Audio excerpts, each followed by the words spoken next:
So, hi, from LANOGUARD here again. We're just at a local garage, just having a look at some normal cars. This car, this gives you an example, this is 2 years old, and the one next to it is 12 years old, just by coincidence. They're very similar cars. So this is new, and you can see a lot of people would say, oh yeah, don't need to treat that, you know. Maybe not if you're going to give it back in 3 years on a lease or get a new car, but it's already starting to go. So I don't know why you wouldn't want to keep it like this. You can see where it is and isn't going, but it's a new car. So let's move over to the one right next to it, which is 12 years old. Yes, not too long. So look at that. Now this obviously has never been protected, and I would be a bit worried if I looked under that and I was going to buy it.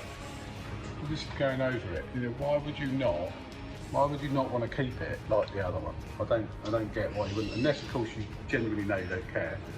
But then it keeps the resale value as well. Why would you not want to keep the resale value?